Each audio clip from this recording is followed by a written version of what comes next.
بسم الله الرحمن الرحيم. الحمد لله رب العالمين. سبحانك لا نحصي ثناء عليك أنت كما أثنيت على نفسك فلك الحمد ولك الشكر حتى ترضاه.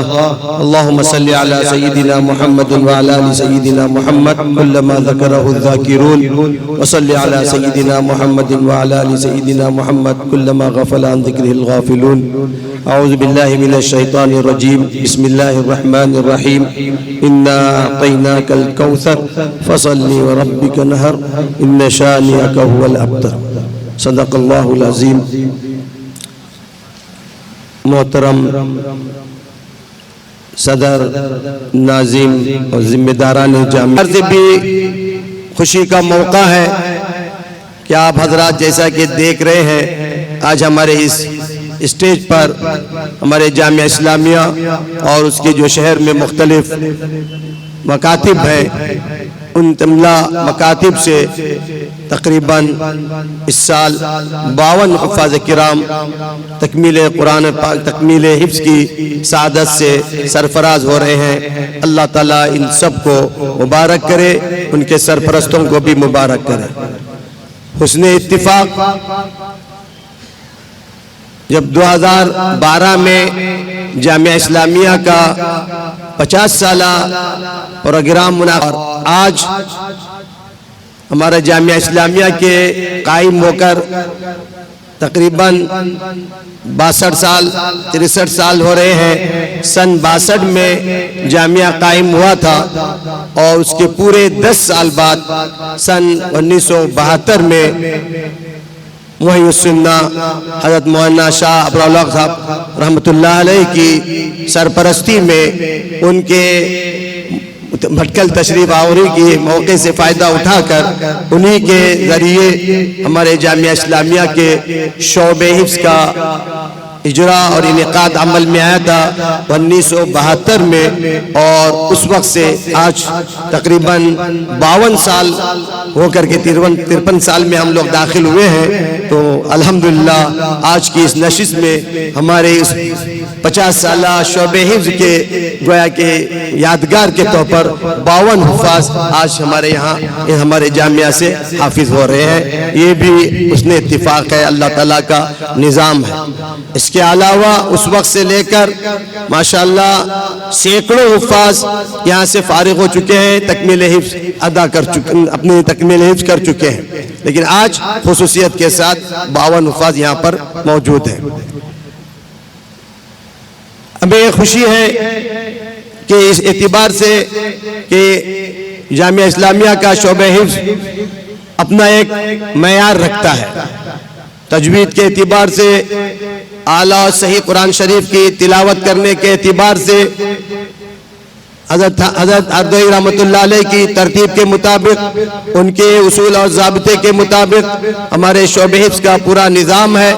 الحمدللہ ہمارے یہاں وہی معیار باقی رکھنے کی کوشش کی جاتی ہے جس کی بنا پر قرب و جوار کے دور دراز کے لوگ جامعہ اسلامیہ میں کے شعبہ حفظ سے حافظ کرانے کو ترجیح دیتے ہیں.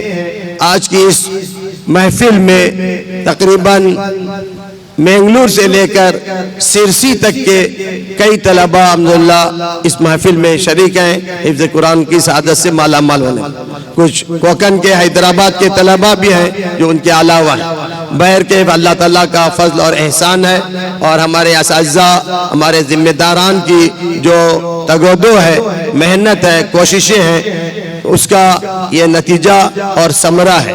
ہمارے یہاں ادھر 8-10 سالوں سے ہمارے وہ طلبہ جو جامعہ اسلامیہ کے شعبہ عالمیت سے فارغ ہو کر دارالعلوم میں پہنچتے ہیں، وہاں سے فضیلت کرتے ہیں، پھر ان کو احساس ہوتا ہے کہ ہم سب کچھ عالم اور حافظ عالم اور فاضل ہونے کے باوجود ایک بہت بڑی کمزوری محسوس کرتے ہیں. پھر وہ اکثرینوں شعبہ حفظ میں داخلہ لے کر پھر قرآن شریف کے حفظ کا سلسلہ شروع کرتے ہیں. الحمدللہ اس نظام سے بھی کئی حفاظ علماء حافظ ہو کر کے یہاں فارغ ہو چکے ہیں. آج کی اس محفل میں تقریباً 6 علماء کرام جنہوں نے ندوے سے فضیلت بھی کیا ہے، یہاں رہ کر 2 سال 2.5 سال کی مدت میں انہوں نے اپنی حفظ کی تکمیل بھی یہاں فرمائی ہے. ایسے ہی اور بھی طلبہ وہ طلبہ جو اسکولوں اور کالجز میں پڑھتے ہیں، جب ان کو احساس ہو جاتا ہے کہ شہر میں حفاظ کرام کا جو اکرام ہو رہا ہے، جو اعزاز ہو رہا ہے، یا قرآن کی فضیلت اور اس کے تعلق سے جو باتیں سنتے ہیں، ان کے اندر بھی ایک جذبہ پیدا ہوتا ہے، تو وہ اپنی عصری تعلیم کو موقوف کر کے، 8ویں کے بچے ہیں، 10ویں کے پاس ہونے کے بعد کالج میں جانے سے پہلے کچھ لڑکے ہیں، وہ اپنی عصری تعلیم کو موقوف کر کے 2-2.5 سال کے لیے ہمارے یہاں شامل ہو جاتے ہیں، اور 2-2.5 سال کے اندر حفظ مکمل کر کے پھر وہ اپنی عصری تعلیم کے لیے آگے چلے جاتے ہیں اللہ، اور ان کے ذریعے بھی الحمدللہ بڑا کام ہو رہا ہے۔ تو اس محفل میں اس طبقے کے بھی کئی طلبہ موجود ہیں۔ بہرکیف یہ اللہ تعالیٰ کا فضل و احسان ہے۔ میں خصوصیت کے ساتھ اس وقت ہمارے سامنے ان طلبہ کے سرپرستان ہیں، ان کا اعزاز ہے، حقیقت میں ان کو اصل اعزاز ہے جو اللہ تعالیٰ ان کو قیامت کے دن دے گا۔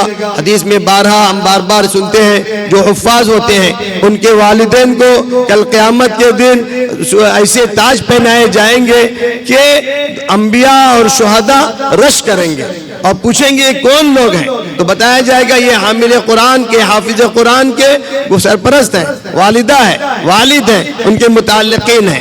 تو ان کا اکرام جب وہاں ہوگا تو اس دنیا میں بھی ان کا اکرام ہوگا۔ یہ آپ کی سعادت اور آپ کے لیے خوشبختی کی بات ہے کہ آپ نے اپنے لخت جگر کو، اپنے عزیزی کو اور اپنے ایک فرزند کو اللہ کے کلام کے تحفظ کے لیے، اللہ کے کلام کا اللہ نے جو حفاظت کا وعدہ کیا تھا، اس وعدے کو پورا کرنے کے لیے اپنے بچے کے سینے کو آپ نے وقف کیا ہے۔ یہ کتنی بڑی سعادت ہے۔ اس سعادت پر ہمیں اللہ کے سامنے سر بسجود ہونا چاہیے، شکر ادا کرنا چاہیے۔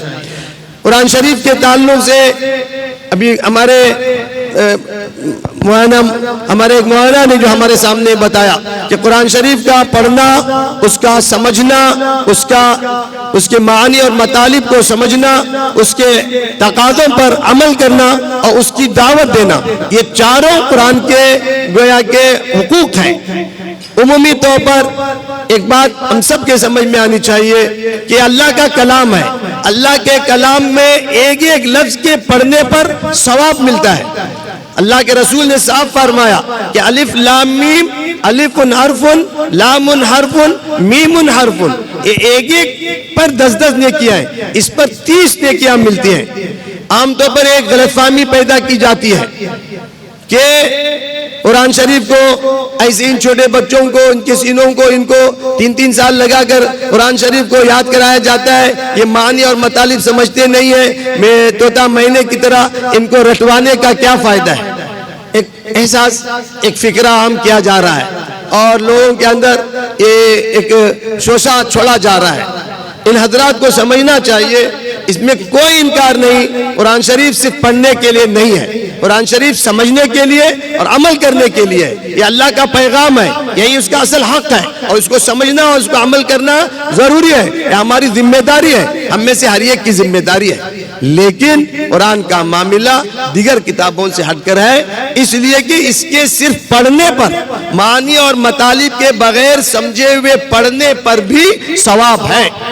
اس لیے کہ اللہ کے رسول نے جس کلمے کی طرف اشارہ کر کے بتایا کہ الف لام میم پر 30 نیکی ملتی ہے۔ ہمارے یہاں بہت سی مفتیان کرام، علماء کرام بیٹھے ہیں، ان سے آپ پوچھ لیجئے کہ کوئی بھی صحیح معنی میں قرآن شریف کے اس کلمے الف لام میم کا ترجمہ نہیں کر سکتا، اس کا مطلب نہیں بیان کر سکتا، گویا کہ بغیر سمجھے ہوئے پڑھ رہا ہے۔ اس کے باوجود اللہ کے رسول نے اس پر ثواب کی بشارت سنائی ہے۔ یہ انکار نہیں ہے کہ قرآن، پھر ہم یہی کہیں گے قرآن پڑھنے کے ساتھ ساتھ سمجھنے کے لیے اس کی فکر کرنی ہے، لیکن عام کتابوں پر اس پر قیاس کرتے ہوئے یہ کہہ دینا اور اڑا دینا کہ اس کے رٹنے سے کیا فائدہ ہے، یہ غلط فہمی ہے۔ ہم کو اپنی اس غلط فہمی کو دور کرنی چاہیے۔ اس کے ایک ایک کلمے پر، ایک ایک حرف پر اللہ کے رسول نے 10 نیکیوں کا جو وعدہ کیا ہے وہ انشاءاللہ ملے گا، وہ اللہ کی طرف سے ملنے والا ہے۔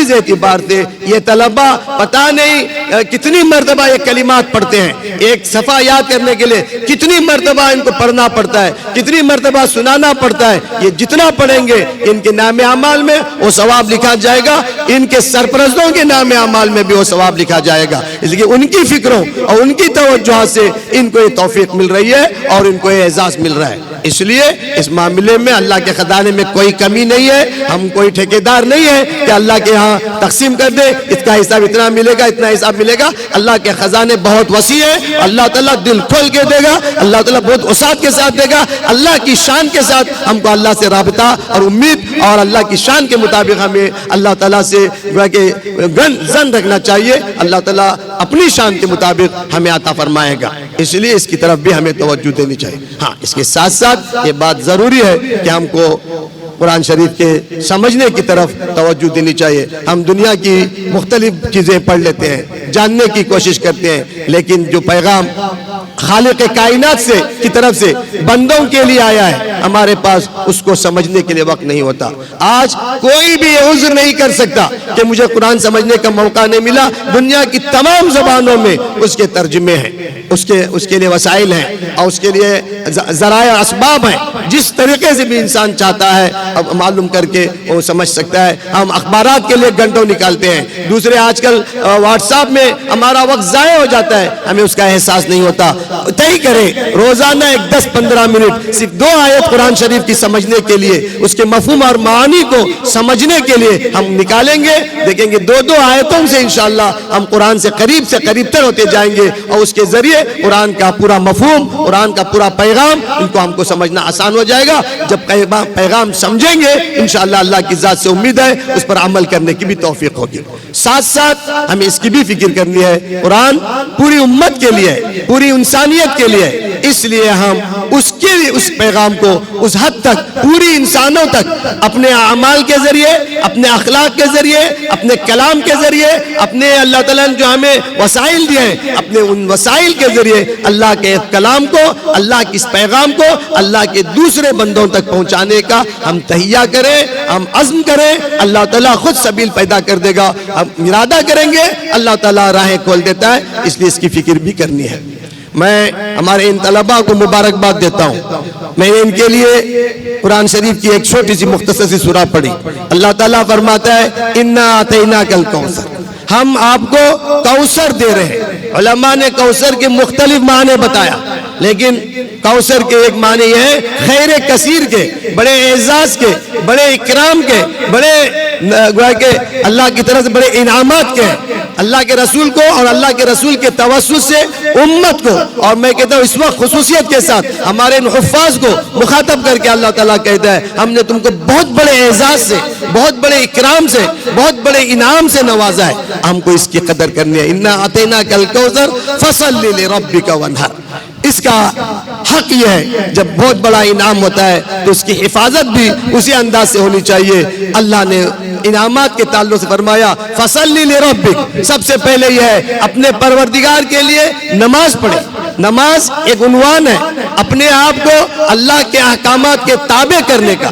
جب آپ کو اتنا بڑا اعزاز ملا ہے ہم طے کریں زندگی بھر انشاءاللہ اللہ کے حکم کے تابع بن کر اللہ نے جن ہدایات کو دیا ہے ان ہدایات کو سمجھتے ہوئے اس پر عمل کرنے کی ہم پوری کوشش کریں گے. یہی اصل میں نماز ہے. اللہ خود فرماتا ہے اکرام اور اعزاز کا تقاضا یہ ہے کہ ہم اس پر عمل کرنے والے ہو جائیں. فصلی لربک وانحر، اور اس کے لیے جس طرح کی بھی قربانی دینے کی ضرورت پڑے قربانی دے. یہ 2 ہی باتیں، اللہ کے سامنے اپنے آپ کو جھکانا، اللہ کے حکم کے سامنے اپنے آپ کو تابع رکھنا، اور اللہ کے حکم کے توسط سے آپ کو جو ہدایات دی جا رہی ہے قرآن و حدیث کی روشنی میں آپ کے اساتذہ، آپ کے بڑے آپ کو جو ہدایات دیتے ہیں ان ہدایات کے مطابق اپنی زندگی کو بنانا، یہی اصل میں آپ کا اصل یہ کام ہے. اور اس کے لیے جو قربانی دینے کی ضرورت پڑے اس قربانی کے لیے ہم کو ہمیشہ تیار رہنا ہے. یہی اس وقت آپ کو یہ عزم کرنا ہے. آگے اللہ تعالیٰ فرماتا ہے ان شانئک هو الابتر، کہ اگر آپ یہ 2 کام کریں گے تو تمہارا جو بھی دشمن ہوگا، آج خاص طور سے علماء دین پسند اور دین کے تعلق سے مختلف ذرائع سے لوگوں کو بدگمان کر کے خامخواہ کی چیزیں مدارس اسلامیہ کے تعلق سے جو بدگمانیاں پیدا کی جا رہی ہیں، یہ صحیح معنی میں ہم نے اپنا جو کردار تھا، ہماری جو ذمہ داریاں تھی، پورا نہ کرنے کی وجہ سے ہے۔ اگر ہم پورا کریں گے،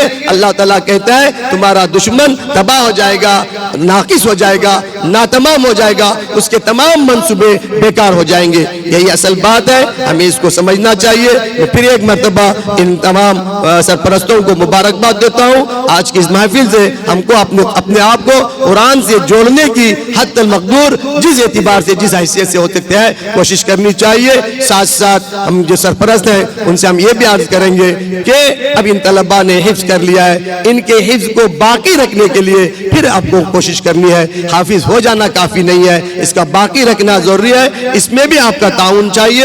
میں اپنے سرپرستوں سے کہوں گا کہ جیسے ہی حافظ ہو جاتا ہے اس کو ہم منتقل کر دیتے ہیں دوسری جگہوں سے، میں ان سے درخواست کروں گا ان کا ایک 8-10 دور ہو جانا چاہیے۔ جب دور ہو جاتا ہے تو ان کا حفظ مکمل ہو جاتا ہے۔ ساتھ ساتھ جب انہوں نے قرآن پاک کو اپنے سینے میں محفوظ کیا ہے تو اس کا تقاضا اور اس کا عقلی طور پر بھی ایک تقاضا یہی ہے کہ اسی لین میں، قرآن کی خدمت کی لین میں، قرآن کو سمجھنے کی لین میں، قرآن کے معنی اور مطالب کو جاننے کی لین میں، علم دین کی لین میں اور علوم اسلامیہ کی لین میں ان طلباء کو رکھا جائے تاکہ وہ حافظ ہو کر کے عالم دین بن جائے۔ تو پھر حفظ قرآن کے ذریعے اور قرآن کے توسط سے جو معلومات حدیث کی، تفسیر کی، فقہ کی اور گویا کہ شریعت کی اور احکامات کی جو معلومات وہ حاصل کرے گا، انشاءاللہ اس کے ذریعے پھر وہ ایک صحیح معنی میں قرآن کا ترجمان بن کر، قرآن کا نمائندہ بن کر، قرآن کا داعی بن کر اس امت میں رہے گا،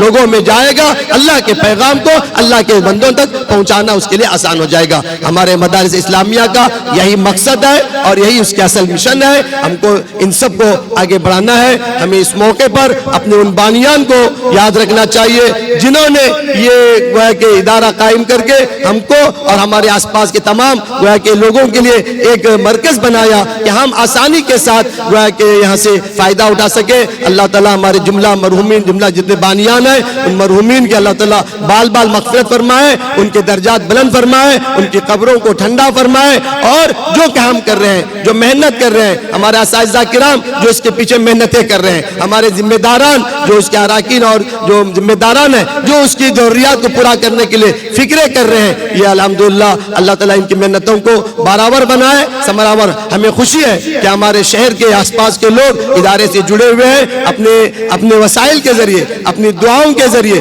اپنی فکروں کے ذریعے، اپنے اچھی رائے اور مشوروں کے ذریعے ہمارا تعاون کرتے ہیں۔ ہم ان سب کے مشکور ہیں۔ آپ کی اس طرح کی ہمت افزائی سے، آپ کی اس طرح سے ہمارے طلباء کو ڈھارس دلانے سے، ہماری ضرورتوں کے پورا کرنے کے لیے جو آپ ہمارے بس اپنی جو فراہم کرتے ہیں، جو وسائل فراہم کرتے ہیں، اس کے ذریعے ادارے چل رہے ہیں۔ ہمارا ایک ایک پیسہ جو یہاں لگ رہا ہے ایسے اداروں میں لگتا ہے، اللہ کے ہاں وہ بڑے اجر کا ذریعہ اور بڑے اکرام کا ذریعہ اور بڑے انشاءاللہ اللہ کے بعد اعزاز کا ذریعہ ہوگا۔ ان طلباء کے ذریعے دین کی جتنی خدمت ہوگی ان سب میں ہمارا حصہ ہوگا اور اللہ تعالیٰ ہم سب کو اس اعتبار سے نوازے گا۔ ہمیں اس کی امید بھی رکھنی چاہیے اور اللہ تعالیٰ سے اس کی دعائیں بھی کرنی چاہیے۔ میں تمام حضرات سے درخواست بھی کروں گا، ان حالات میں، آج کل کے جو حالات ہیں، ان حالات میں ادارے کو چلانا، مدارس کو چلانا آپ سب سمجھتے ہیں، اللہ سے خصوصی دعاؤں کی درخواست ہے کہ اس کی حفاظت فرمائے اور اس کو صحیح طریقے سے، صحیح رخ اور صحیح نہج سے لے جانے کی اللہ تعالیٰ ہم سب کو توفیق نصیب فرمائے۔